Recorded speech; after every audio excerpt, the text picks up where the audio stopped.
வீட்டில் 4 பேர் இருக்கிறோம்னா 4 பேருடைய செல் இருக்குது. இருக்க ஒரு அரை மணி 1 மணி நேரத்தில் கூட அந்த செல்லோட தான் நாம் இருப்போம். அங்கே இருக்கிற அக்கத்தில் பக்கத்தில் தாய் தந்தை அக்கா தங்கை இவர்களோட பேசுவது என்பது கடினமான காலமாக இன்றைக்கு நம்மை இந்த தொழில்நுட்பம் திசை திருப்பி இருக்கிறது. உண்மையிலேயே இந்த புத்தகம் மக்களை சென்றடைய வேண்டும், மாணவர்களை சென்றடைய வேண்டும்.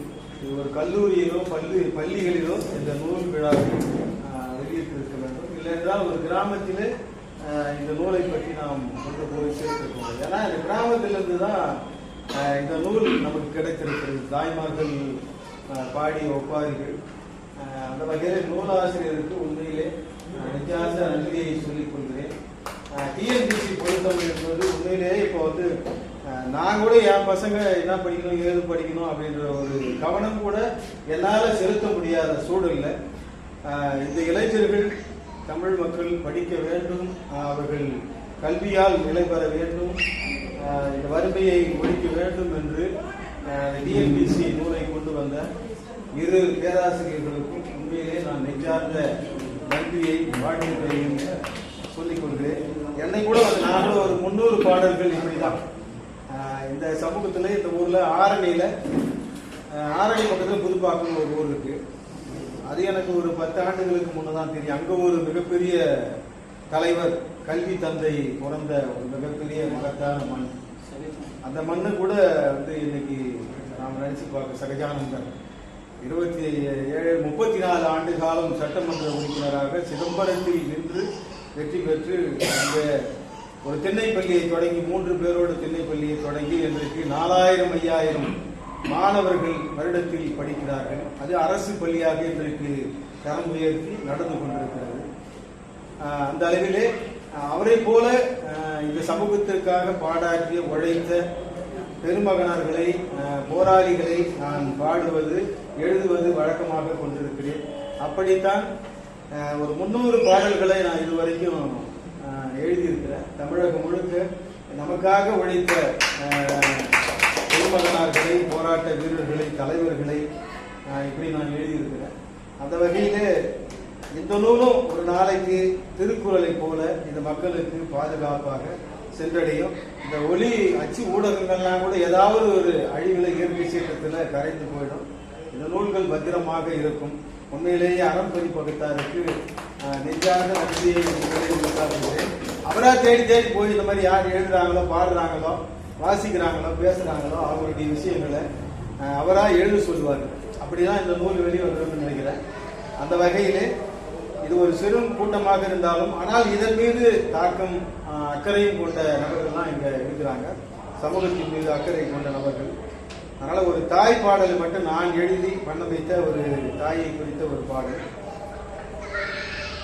என் தாயை போல தாங்க யாரம்மா, என்னது அவங்களந்து பெத்தது நீதாம்மா, உலகத்துல ஒன்ன போல யார் வருவாங்க, ஊட்டி என்ன வளர்த்த அம்மா நீதாங்க, காளியம்மா நீதாங்க, என் தாயை போல தாங்க யாரம்மா, என்னது அவன் கடந்து பெத்தது நீதாம்மா.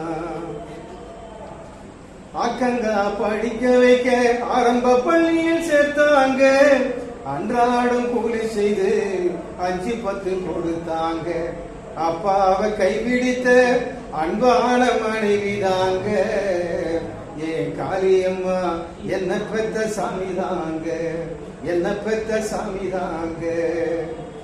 உழைப்பை நம்பிதானே 2 புள்ளையே வளர்த்த, ஊனுறக்கம் இல்லாம பல நாள் பசி கடந்த, கஷ்டப்பட்டு என்ன வளர்த்த, சுதாகர் என பேரு வச்சு உச்சி புகழ்ந்த, என்ன பெத்த காளியம்மா, என்ன பெத்த காளியம்மா, ஏ சாமி நீதாம்மா, என்ன பெத்த காளியம்மா, ஏ சாமி நீதாம்மா, என் தாயை போல தாங்க யாரம்மா, என்ன பெத்து எடுத்த தாயும் நீதாம்மா. வறுமையை எட்டி உதைக்க எழுத படிக்க பள்ளியில் சேர்த்த, தாய்க்கு வசதியற்ற குடும்பத்தில் நீ பிறந்த உனையின்றி எனக்கு தெய்வம் யாரம்மா, உனையின்றி எனக்கு தெய்வம் யாரம்மா, உள்ளத்தில கோயில கட்டி வழங்கும் மகனம்மா, பொய்யறிய கருவறையில் பொத்தி காத்த தாயி, பொல்லாப்பு மனிதரினோ புத்தியா பொழைக்க சொன்ன மகராசி, என்ன குலதெய்வம் காளியம்மா நீதாம்மா, உன்னதீனம் கும்பிட்டா ஏ கவலையெல்லாம் நீங்குமம்மா, உன்னதீனம் கும்பிட்டாயே கவலையெல்லாம் நீங்குமம்மா. நான் தொடர்ந்து ஒரு 35 ஆண்டு காலமா விடுதலை. ஆரம்ப காலத்தில் நான் கருப்பு ஓட்டு, இப்பதான் நான் வேலைக்கு நடத்துனர் வேலைக்கு ஒரு 15 ஆண்டுகளா. அதுக்கு முன்னாடி கருப்பு ஓட்டுறது ஒரு கழனி வேலை எல்லா வேலைக்கும் போவேன். அப்போ நான் மாடு, ஒரு மாடு எங்களுக்கு கறவை மாடு இருக்கும், அந்த மாட்டை சுற்றி பலாசோட்டு ஒரு ஊர், அந்த ஊர் ஏரியில சுற்றி விட்டு வந்துடுவேன். அது மிகப்பெரிய கடலான ஒரு ஏரி, அது அந்த ஏரியில் மேய்ந்துட்டு கரெக்டாக ஒரு 6 மணிக்கு 7 மணிக்கு அங்கே வந்து நிற்கும். நான் வந்து ஒரு இடத்த அந்த மாதிரி ஒரு வழக்கம் உள்ள மாடு எனக்கு. எங்கள் அம்மா திட்டிக்கிட்டு கூலி வேலைக்கு போயிட்டு வந்து திட்டிகிட்டு வருவாங்க. 7 மணி வரைக்கும் அவங்க மாட்டை பிடிச்சாரது எனக்கு போயிருந்தாங்க. அப்போ சொல்லுவாங்க ஒரு கதையை அப்போ சொல்லியிருக்காங்க. நான் இப்போ நினைக்கிறேன் அவங்க செத்துட்டு போய் நினைக்கிறேன். நிறைய பாடல்களை அவங்க கலக்கரைக்கு போகும்போது நடுவணம் போகும்போது நிறைய அழுகிற பாடல்களை பாடுவாங்க. அதை நான் பதிவு பண்ணாத விட்டு இருக்கிறேன், மிகப்பெரிய தவறு பண்ணிட்டேன். அப்போ ஒரு வார்த்தை ஒரே வழியில் சொன்னாங்க, இந்த சர்க்காரி போய் எங்கே போயிருக்கிறான்னு தெரியல, இந்த மாடு வீதி கதறுது, நந்தனார் பொழப்பா போச்சு என் பொழப்பு அப்படின்னு அவங்க சொன்னாங்க. அவங்களுக்கு எப்படி நந்தனார் கதை எப்படி போய் யார் சொல்லி எப்படி தெரியும் தெரியல, நந்தனாரே அவங்களுக்கு எப்படின்னு தெரியும் தெரியல, நந்தனார் குழப்பம் இந்த மாதிரி ஊர் சுத்துறாங்க அப்படின்னு சொல்லி. இப்போ இன்னைக்கு எழுத்தாளர் ஸ்டாலின் ரஜாங்கம் அவர்கள் நந்தனாரை குறித்து பல்வேறு வரலாறுகளை இன்றைக்கு நம்மிடையே கொண்டு வந்து சேர்த்திருக்கிறார். அதை போல அழியாத ஒரு சொத்தாக இன்றைக்கு மாற்றியிருக்கிறார் இந்த ஆற்காடு பன்முக பார்வையில் ஆற்காடு வட்டார தாலாட்டு பாடல்கள். சிவா ஒரு தம்பி இருக்கிறான் எங்கூட, அவன் வந்து இந்த வீடியோவை தான் எடுப்பான், தோழர் மாடு. அந்த தம்பிக்கிட்ட ஏற்கனவே நான் சொல்லியிருக்கேன், இந்த மாதிரி சாவுக்கு யாரெல்லாம் பாடுறாங்களோ, கிராமத்தில் யாரெல்லாம் அடரை பாட்டு பாடுறாங்களோ அவங்க நேரடியாக போய் நாம வீடியோ எடுக்கணும், அவங்கள பதிவு பண்ணணும் அப்படின்னு. ஆனால் இவர் அதை எழுத்தாக்கிட்டார். அதுக்கடுத்து உண்மையிலே ஒரு மிகப்பெரிய இது வந்து சொத்து தான். யார் இந்த மாதிரி வந்து ஒரு 2000 வருஷம் போய் இது மிகப்பெரிய ஒரு நாளை கிடைக்காத சொத்தா இந்த தலைமுறைக்கு அந்த சந்ததிக்கு இது கிடைக்கும். உண்மையிலேயே ஒரு வரலாற்று சிறப்பு வாய்ந்த புத்தகத்தை நாம் மக்களிடத்தில் கொண்டு சேர்க்க வேண்டும். இது வந்து பாபா தோழர் இருக்காரு இல்லையா, அவரை கூட கூப்பிட்டு இந்த நூலை வந்து கதை சொல்லிய ஒரு விஷயத்தை ஒரு நிகழ்வா இது வந்து பொதுவெளியில் இருக்கலாம். உண்மையிலே அவர் சொல்லும் போது இந்த கருத்தை நம்ம இந்த புத்தகத்தை படிக்க தேவையில்லை, அது வந்து ஈஸியா போய் சேர்ந்தோம். அப்படி ஒரு விஷயத்தை அவருடைய சுவாரஸ்யமான ஒரு பேச்சுக்கு இந்த நூல் வந்து உண்மையிலேயே அப்படி ஒரு முயற்சியை தோழர் எடுத்தாருன்னா நல்லா இருக்கும்னு நினைக்கிறேன்.